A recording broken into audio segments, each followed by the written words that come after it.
São ao livro de Daniel. O livro de Daniel é o quinto livro da classe dos profetas chamados profetas maiores, e é o 27º livro do Antigo Testamento e de toda a Bíblia Sagrada. O livro termina a primeira parte da chamada classe profética, que é composta no total de 17 livros, sendo que a primeira parte é chamada de profetas menores, né, que é formada por 5 livros. Então esse daqui é o quinto dos 5 da primeira parte.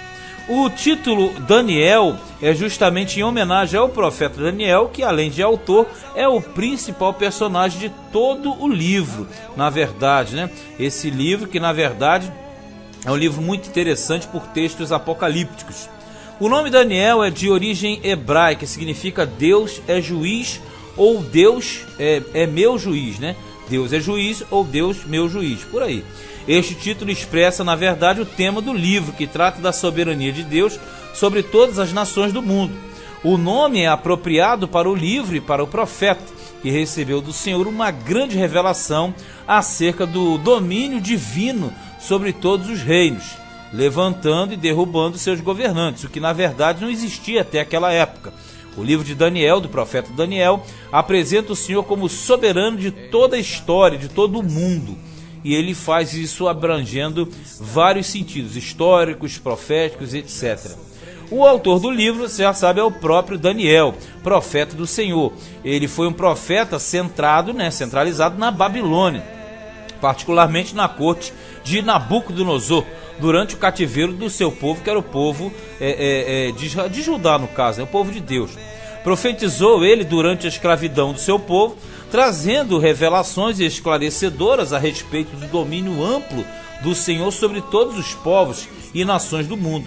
Ele era aristocrata, ou seja, ele era da classe alta dos judeus de Judá, e de família culta e nobre, motivo pelo qual fez com que ele tenha sido levado para a Caldeia de forma privilegiada, porque você lembra que aqueles primeiros transportados da primeira turma, essa primeira turma justamente levou os nobres, e esses nobres foram levados para a corte de Nabucodonosor. No caso, ele foi levado como prisioneiro para a Babilônia, juntamente com a primeira turma, aquela turma de 606 a.C., e o ministério dele dura em torno de 67 anos, 67 a 70 anos, cobrindo praticamente todo o período do cativeiro. Ele tem início com a Babilônia e ele aparece ainda no Império Medo-Persa. O tema central do livro é soberania de Deus, pois é o livro que trata do domínio do Senhor Deus, como eu já falei, sobre todas as nações e povos da terra. Fato este que nunca havia sido pensado ou analisado por parte do povo de Deus. A partir das revelações descritas no livro de Daniel, a visão do domínio do Senhor passou de um nível micro, no caso reduzido, que era local, era para o território de Israel, e centralizado aquele povo, para um nível macro, ampliado e mundial, abrangendo os diversos reinos da terra. O livro apresenta a transição de vários impérios mundiais ao longo de toda a história da humanidade. Mas, contudo, ele relata que a ascensão e descensão dos impérios ou imperadores, na verdade, está sendo e sempre será decretado e controlado por Deus. É um livro tremendo, ele apresenta toda a história até o fim e sempre colocando Deus como dominador. É Ele que levanta, é Ele que coloca, é Ele quem tira, é Ele quem faz todas as coisas acontecerem.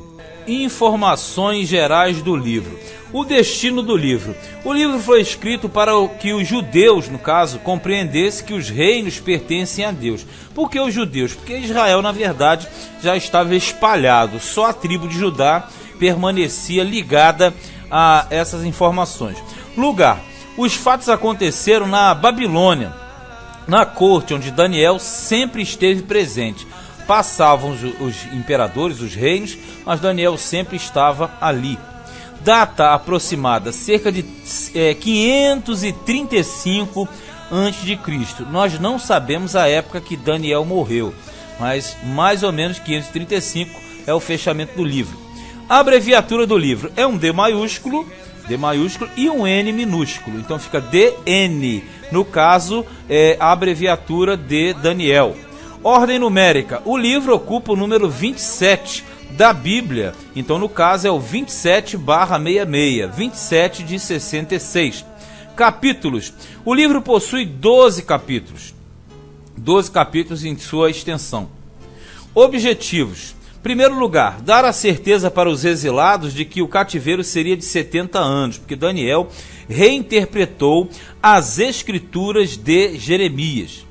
Segundo lugar, revelar o domínio universal de Deus sobre todas as nações e seus governantes, e não somente sobre Israel.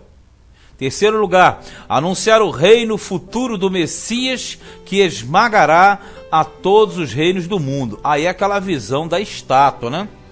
A visão da estátua que Daniel transferiu, que foi na verdade uma baita de uma revelação.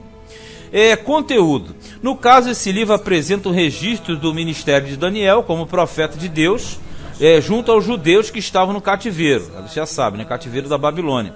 Além de transmitir uma mensagem acerca do domínio mundial do Senhor sobre todas as nações da terra. Esse é o foco central, né? Fala sobre os seus governantes, a história do mundo de uma forma geral.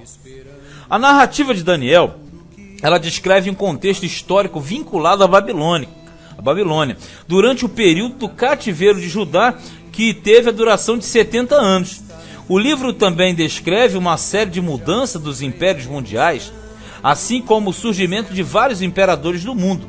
Trata também da transferência do domínio babilônico para o domínio medo-persa e anuncia o surgimento dos impérios grego e romano. Quer dizer, na verdade é uma visão histórica que pega desde o início até o fim dos tempos. Porém, a maior informação transmitida acerca de tais assuntos é o fato de que todos os impérios e imperadores estariam, no caso estão, debaixo da autoridade de Deus. Então, esse livro aqui, ele é crucial na Bíblia para nós entendermos o domínio do Senhor sobre todos os habitantes da terra, sobre todos os reinos e impérios. A extensão histórica do livro, na verdade, abrange um período ali de aproximadamente 70 anos, que vai cerca de 606, que foi a turma do Daniel, até 536, que é a data aproximada da primeira turma que voltou do cativeiro. A divisão do livro, no caso a divisão geral, divide-se praticamente em 3 grandes seções. A primeira pega do capítulo 1 e descreve o contexto e a situação de Daniel e seus amigos em Babilônia. Já a segunda seção pega do capítulo 2 ao 7 e descreve a elevação e a queda de 4 reinos mundiais e o estabelecimento do reino de Deus no final da história. E a terceira e última seção pega do capítulo 8 ao 12, descreve as visitações angelicais de Daniel, seguidas de revelações acerca do Messias, do Anticristo e da exaltação final de Israel. Então, basicamente, 3 sessões compõem esse livro. Os principais fatos são vários, né? Daniel levado à corte de Babilônia, a educação de Daniel e seus amigos, que foi de primeira, a vida na corte de Nabucodonosor, o sonho que ele interpreta, no caso, né? Que é um ponto interessantíssimo, né? Quando Daniel interpreta o sonho de Nabucodonosor, a estátua de ouro do capítulo 3, que é a presunção do rei, a fornalha de fogo ardente, que é a experiência dos amigos de Daniel, também a loucura de Nabucodonosor, que é no capítulo 4, ele fica fora de si, a soberba e a arrogância fez com que Deus punisse ao rei. O banquete de Belsazar, que está no capítulo 5, também é muito forte. Daniel na cova dos leões, aí já no capítulo 6, já no outro império, Império Persa, Medo-Persa. Visão dos 4 animais, que também vai mostrar muita coisa, trazer muitas coisas para nós. Visão do carneiro e do bode, do capítulo 8.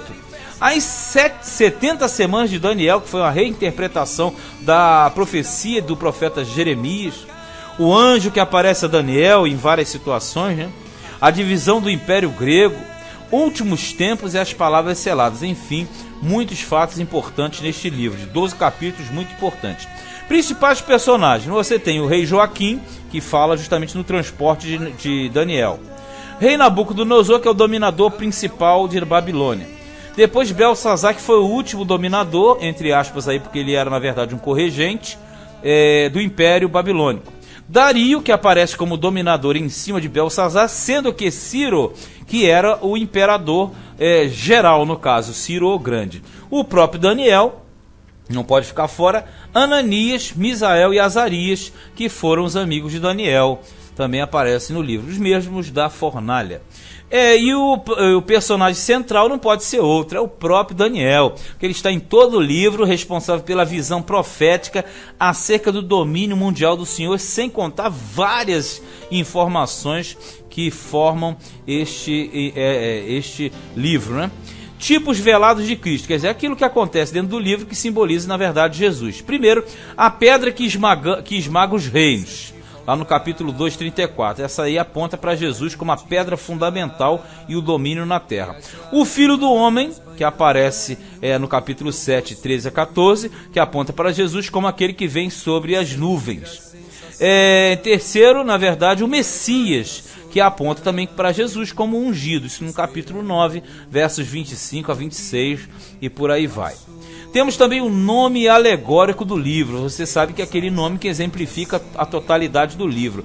Esse livro é conhecido como o livro da soberania de Deus, porque descreve a soberania, o domínio e controle de Deus sobre todos os reinos da terra, poderes mundiais, mostrando como ele eleva e abate os líderes deste mundo, de acordo com seus planos para a história da humanidade.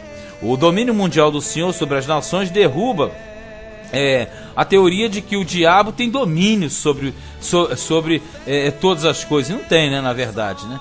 O diabo não tem. A terra é do Senhor e a sua plenitude pertence a ele. A soberania é de Deus, a soberania ela é do Senhor. E aí nós entendemos o porquê da importância desse livro para a compreensão e informação sobre de tudo. Texto-chave. O texto-chave é Daniel, capítulo 2, verso 21, que é aquele que diz assim: Ele, que é no caso o Senhor, muda os tempos e as horas.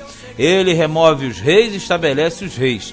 Ele dá sabedoria aos sábios e ciência aos entendidos. E aos entendidos, perdão. Muda, né? Este texto, na verdade, é o que mostra o grande domínio, e é Deus que levanta, que abate, e ele é que dá ciência, e ele que muda também todas as coisas. A grande dádiva de Deus dada aos homens, no caso ao povo dele, é a sua soberania. A soberania e o seu controle sobre todas as coisas. Este é o grande ponto que chama a nossa atenção, né? Porque Deus, ele faz tudo acontecendo de acordo com a sua vontade. Mas se nós temos a dádiva, nós temos a obrigação. A obrigação do homem, a grande obrigação, é a compreensão. Pasmem, é isso mesmo.